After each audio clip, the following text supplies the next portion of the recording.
observar agora como é que está a classificação da Série D para mostrar que os clubes estão bem próximos aí em relação à pontuação. O Amazonas liderando com 24, aí o Operário passou para a segunda posição, passa a ser o vice-líder com 22, seguido do Brusque, Volta Redonda, São José, Náutico, São Bernardo e o Botafogo da Paraíba fechando o G8 com 18 pontos. Aí temos o Paysandu, Feira, na 12ª posição com 15 pontos e o Remo continua na zona do rebaixamento com 13 pontos. Pois é, então como os 8 primeiros é que seguem na competição, o Paysandu está agora a 3 pontos do G8, que é o sonho de consumo de todo mundo, né? O Paysandu está a 3 pontos desse objetivo. E o Remo está a 5 pontos desse objetivo, dentro da zona do rebaixamento, porém, com os mesmos 13 pontos da Aparecidense, que é o 15º, um ponto abaixo do Floresta, que é o 14º, que é a posição em que o Remo estava no começo da rodada. Houve uma inversão de posições aí entre o Remo e o Paysandu. O Paysandu foi para bater a porta do G8 e o Remo não só bateu a porta, como acabou entrando na Z4, que é a zona do rebaixamento. Bom, em semana importante, hein, Ferreira? Aí você imagina as circunstâncias que estão criadas para o que você ia falar agora, né? Exatamente. Na próxima rodada teremos Repá, clássico entre Remo e Paysandu. Anteriormente, você viu aqui no Bom Dia Pará que o Repá teria apenas a presença de mulheres e crianças, pois ontem o Superior Tribunal de Justiça Desportiva acatou um pedido da Federação Paraense de Futebol e liberou o público geral no clássico da próxima segunda-feira. A decisão do STJD, porém, não segue permitindo a presença de torcidas organizadas e qualquer material que faça alusão a esses grupos, como camisetas, bandeiras e instrumentos. O jogo ainda terá ações contra a violência nos estádios. Vale lembrar que o Paysandu segue punido por conta de briga entre torcidas no confronto contra o Operário na Série C deste ano, lá no Paraná, ou seja, o Papão deve cumprir a punição apenas com mulheres e crianças nas partidas contra o CSA e o Náutico, marcadas para os dias 23 de julho e 13 de agosto, Ferreira. Então, Mangueirão recebendo o público, se o Remo pelo menos empata ontem, né, o ambiente para o Repá estaria bem melhor. Se tivesse vencido, então era jogo para esgotar os ingressos, mas seguramente vamos ter uma festa. Repá é sempre uma festa, mas uma festa muito tensa para os dois lados. Por quê? E aí eu vou dizer, com base no que nós vimos aqui na classificação, o Paysandu 3 pontos abaixo do G8, o Remo 5 pontos abaixo do G8, e essa competição tão dinâmica, eu diria o seguinte: para o Paysandu, uma vitória sobre o Remo significa estado de graça. Uma vitória do Remo sobre o Paysandu para o Remo significa evitar a desgraça. Porque na situação em que está, se perde o Repá, aí vira um pandemônio, né? E se ganha, é como virar a chave dourada e tudo ficar favorável. O Repá é uma decisão. Nessas circunstâncias, o que nós vamos ter nesse Repá é uma decisão. E tendo público, vou fazer uma relação dessa decisão do STJD com o nosso baú. Havendo público, Márcio, isso valoriza ainda mais o tema do baú desta semana, que, no entanto, não vai ser hoje.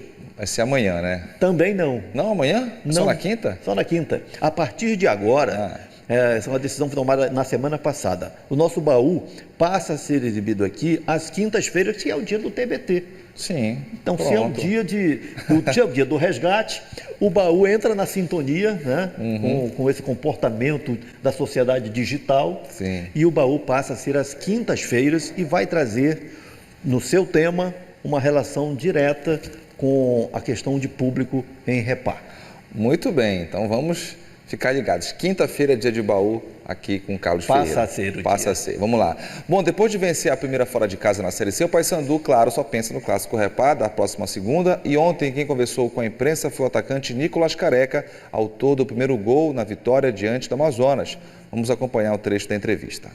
A gente gosta, né? É um jogo que mexe com a cidade. Já joguei alguns no Sul, né? Grêmio e Inter, já joguei CSA e CRB, Campinas lá até contra o professor Hélio.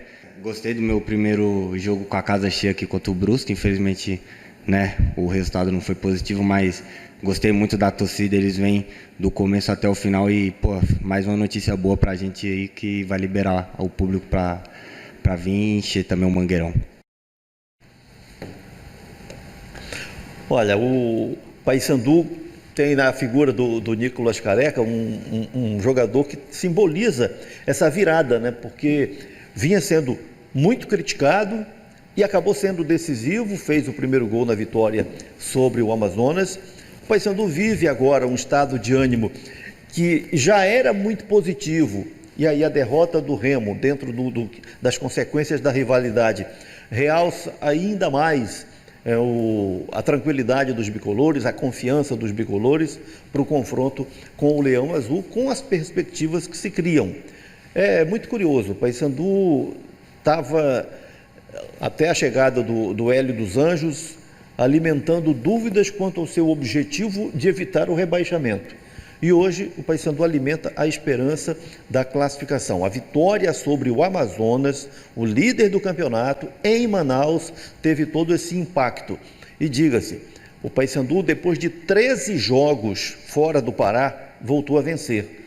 Depois de quase um ano, voltou a vencer fora do Pará. E mesmo aqui dentro do Pará, como visitante, o Paysandu só tinha ganhado do Águia em Marabá. Dentro do campeonato estadual ou dentro da Copa Verde, o Paysandu também não tinha tido êxito como visitante. Então voltou a vencer como visitante, venceu com autoridade, venceu com todas as adversidades e venceu o líder do campeonato. É uma vitória que é grandiosa e que certamente tem um efeito grandioso, né, nesse ânimo, não só do time, como da torcida, em todos os segmentos do Papão. Bom, Ferreira, e para o Repá, o Paysandu corre contra o tempo para regularizar o último contratado, é o atacante Gustavo Custódio, que foi anunciado ontem pelo Papão. O jogador é paulista, tem 26 anos, estava disputando a Série D do Brasileiro pelo Atlético de Alagoinhas.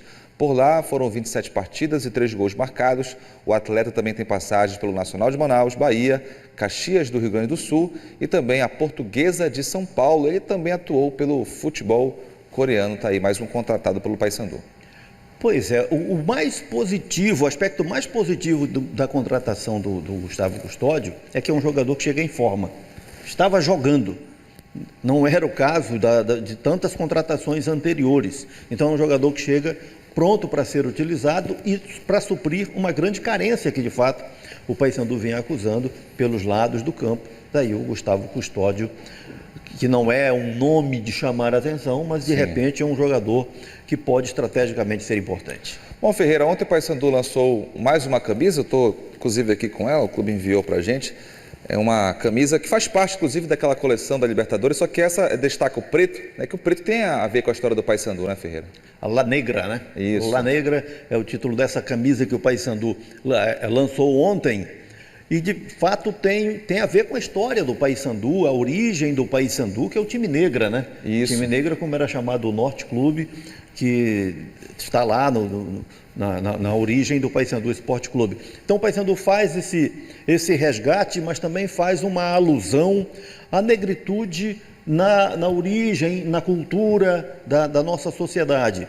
Tudo isso traduzido aí nessa camisa que tem todo esse grande simbolismo na história do próprio clube, nas glórias do próprio clube e também faz essa relação com o grafite, com todas as homenagens à negritude e, enfim, é uma camisa valiosa sob todos os aspectos que o Paysandu coloca no mercado. Tem tons marajoaras também aqui próximo a manga. Enfim, é uma homenagem importante, bonita. E lembrando, Carlos Ferreira, nós mostramos aqui já camisas da Tuna, do Bragantino. Os clubes podem ficar à vontade para a gente apresentar também outras camisas que tenham também uma história, uma representatividade, né, Ferreira? E lançamos também mostramos também vídeo de lançamento de camisa nova do Clube do Remo. Não foi o caso, não chegamos ao ponto de mostrar a camisa, porque o Remo não enviou, né? Mas pode enviar também, que a gente mostra aqui no estúdio. Está aqui a camisa do Paysandu que chegou ontem aqui, essa aqui faz alusão justamente à negritude, de fato um resgate importante, Ferreira, e muito bom o clube passar essa mensagem no momento em que a gente tem um combate importante